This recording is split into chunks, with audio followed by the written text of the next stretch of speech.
بسم الله الرحمن الرحیم د یو نوي پروګرام سره زه یم سید کبیر شاه. ګرانو کتونکو، خبر به کوو د افغانستان او د پاکستان ترمنځ چې کوم تاوتریخوالی د ډېرې څه مودې راسې روان دی، په هغې کې چې کوم دی نو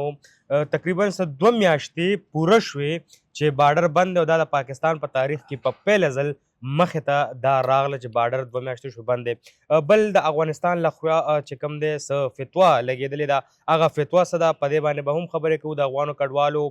پوزیشن څه دی، آیا په هغې کې څه نرمي یا سختی مخې ته راغلې ده که نه ده راغلې؟ په دې ټولو خبرو کولو لپاره موږ سره سینیر صحافي او تجزیه کار ساجد ټکر صاحب موجود دی. ټکر صاحب ننني پروګرام کې درته هرکلی وایو. ډېره مننه شاهجي، مهرباني. ټکر صاحب زه به لږې خبرې کمې کوم، مرۍ مې خرابه، تاسو به زیاتې کوئ. لومړنی سوال دا دی ټکر صاحب چې راته ووایي د افغانستان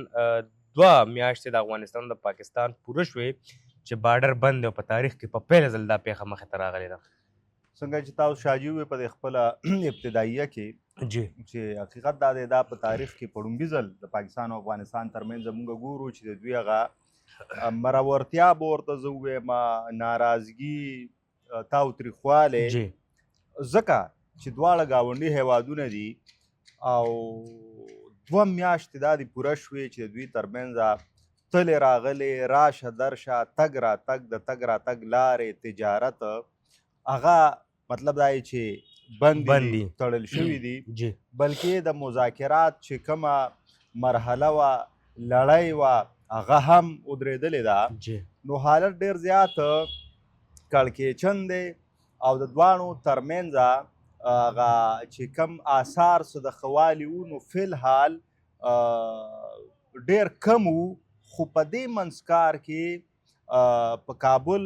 پوهنتون کې، په کابل یونیورسټۍ کې هلته چې کوم علما دي نو د هغوی یوه غونډه وشوه او د 100 علما یوه فتوا مخې ته راغله، باقاعده چې هغې ته د افغان ریاستي دولتي او د طالبان رژیم د واکمنۍ یو ملاتړ ترلاسه دی. او هغه فتوا دا وایي چې دلته کم نظامیان دي، کم ډلې دي، که د طالبان فوزونه دي، نو هغوی ته د افغانستان څخه بهر د عملیاتو مطلب چې د کاروایۍ هیڅ قسمه اجازت نشته.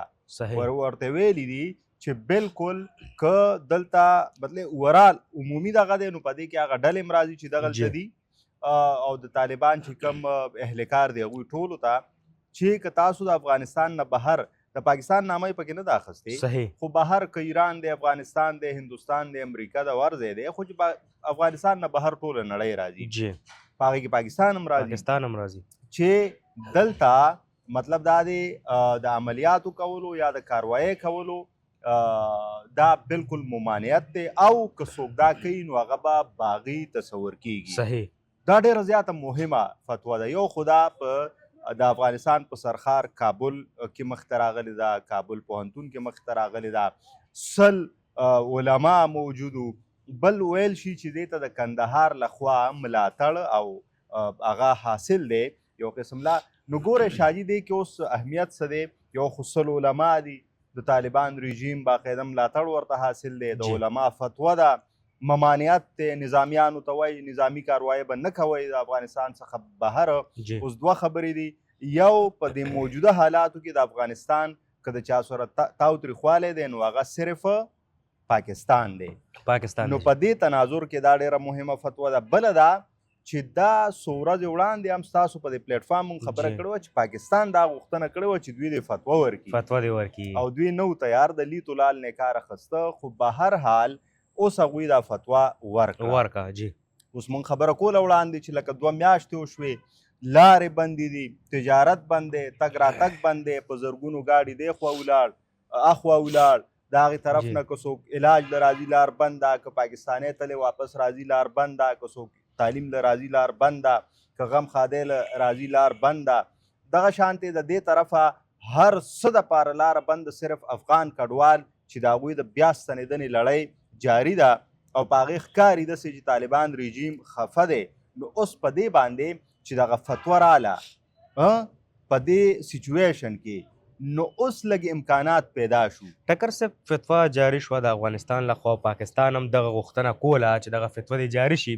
آیا په دې کې به اوس د کډوالو سره یا د غیر قانوني افغانیانو سره څه نرمي مخې ته راځي؟ امکانات خو پکار د چې راشي جی ځکه چې دا د پاکستان غوښتنه وه هغوی ومنله خو د دې سره د هغوی یو موقف مسلسل دا را روان دی د جی. طالبان رژیم جی چې دې خوا زموږ ذمواري ده په افغانستان کې جی کنټرول کول خو اخوا سیکیورټي معاملات د پاکستان خپل دي صحیح ده او دغه د پاکستان پوینټ دی چې ته به دوی دلته راتګ ته نه راپرېږدي اوس هغوی خو یو آغاز وکړو چې یو فتوا یې ورکړه خپل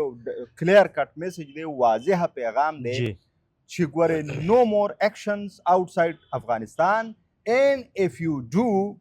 نو تاسو ریبلز یې باغیان یې دا یو کلیر کټ میسج دی اوس تاسو دا پوښتنه ډېره زیاته مهمه ده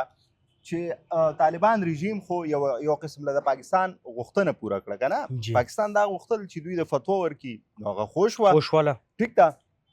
اوس دوه خبرې دي کتل به دا یي چې هلته خو ډلې یوازې ټي ټي ای نه ده طالبان رژیم خو نه دی هلته ټي ټي پي ده هلته داعش دی هلته بلها نورې ډلې دي آیا طالبان رژیم په هغوی باندې خپل هولډ لري صحیح ده یا دا اراده لري یا کنټرول بشي او یا کنټرول بشي لکه تاسو وګورئ چې په پنجشیر کې بله ورځ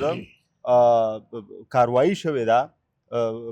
هلته چې کوم ډله ده یا کوم مزاحمت کوي هغوی او د طالبان چې کوم دي 19 پوځیان په هغې کې وژل شوي دي او بیا دوی دستې لیږلي دي نو دا یو بل الارمینګ سچویشن دی چې هغوی ته په شمالي علاقو کې اگر چې هغه شان تھریټ نه دی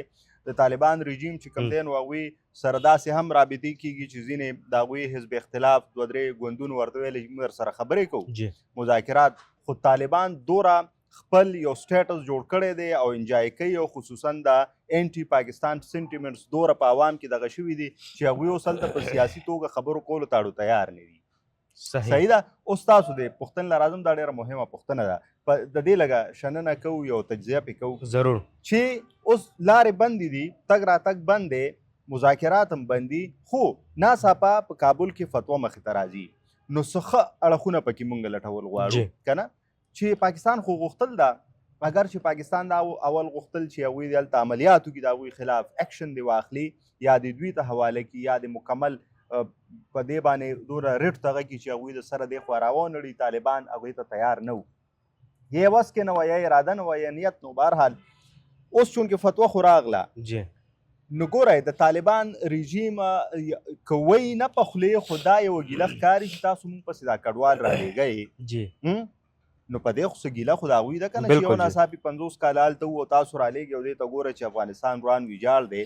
سخت موسم دی نو هغوی به خامخا څه ګیله نو اوس ګورو چې دلته د دې په نتیجه کې نرمي په کم شکل کې د افغان کډوالو سره نرمي لکه مطلب آیا دا به وشي که نه سوال دی دویم دا چې کوم مذاکرات د ځنډ ښکارو یا ختم شوي وو به دوباره ریزیوم شي شروع به شي دا هغه امکانات دي مین شی بارډر دی ټکر سره او بارډر دی ایگزیکټلی چې لار به کولو شي که نه ځکه چې د دغه بارډر بندېدو له وجې د دواړو تعلقات په یو حالت راغلي دي په لکونو خلک چې کوم دی نو هغه متاثره دي او چې دغه بند دي نو دا تاثر دی چې تعلقات مکمل خراب دي خو کله هم په دې کې لږه نرمي راغله نو بیا به دا آثار مونږ ته په نظر راشي چې او د دواړو ترمنځ هغه واوره په ویلې کېدو ده نرمي به ټکر صاحب هله وینو چې کله بارډر کولو شي چې کوم دا ټرکونه ولاړ دي یا تجارت چې دا وړي راوړي بالکل ایگزیکټلی ځکه دا ټول لویه مسله ده چې دغه ولاړي دغلته په زرګونو ګاډي اخوا دېخوا خلک مسلې نو مطلب دا چې تګ راتګ نشته راشه درشه نشته تعلقات ښه نه دي اوس د پاکستان رویې ته به مونږ ګورو چې دوی څنګه د دې رسپانس ورکوي چې یو خو دا واضحه مخامخ پالیسي توګه پبلیکلی دغه فتوا راغله خو خامخا ریاستونه دي د دوی به خامخا یو بل سره څه کنټیکټ وي چې د پردې نه وروستو څه خبرې تر روانې دي نو هغه به مونږ ته د دواړو ملکونو په رویې کې ښکاري اوس هغوی خو فتوا ورکړه اوس چې پاکستان به څه کوي آیا د دې جواب بسي کډوالو سره نرمي اختیاریږي مونږ ته فلحال نه ښکاري ځکه چې په نوښار کې په کیمپ کې 13 ورځ زموږ ضلعي انتظامیه هلته احکامات جاري کړل چې 3 ورځې کې کیمپ خالي کوي که څوک نه خالي کوي بجلیان هم ترې نه کټ کړي ټرانسفارمر هم ترې کوزې کړي او اگر چې زموږ صوبایي حکومت د هغې نه ځان د سینانګاره غوندې ګڼي شفیع جان صاحب وایي چې یاره نه دي کټ شوي نو په کوم بنیاد باندې وایي چې نه دي کټ شوي دا خو نیشنل پالیسي ده خو ښکاري داسې چې دوی پکې نور بېوسه دي صوبایي حکومت بېوسه دي او صرف بیانونه به ورکوي چې یا موږ یې نه لیږو یا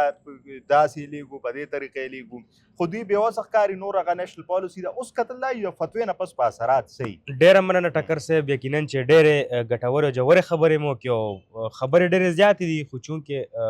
د څه له وجوهات له وجې چې کوم دی موږ به نیکسټ پروګرام کې تاسو ته نور نوې اپډیټس درکوو او زه همدغه صوبایي حکومت ته وایم چې په دې باندې سیاست نه دی کول پکار که وفاق دی او که صوبه دا دواړه په یو دغه باندې ودرېدل پکار دي او د افغانستان لخوا چې کومه فتوا جاري شوې ده د پاکستان غوښتنه وه نو ګورو چې د هغه فتوې جواب پاکستان په کم انداز کې ورکوي دا زموږ نن پروګرام در بل پروګرام پورې مالو زما ټیم له راکړي اجازه د لوی الله په امان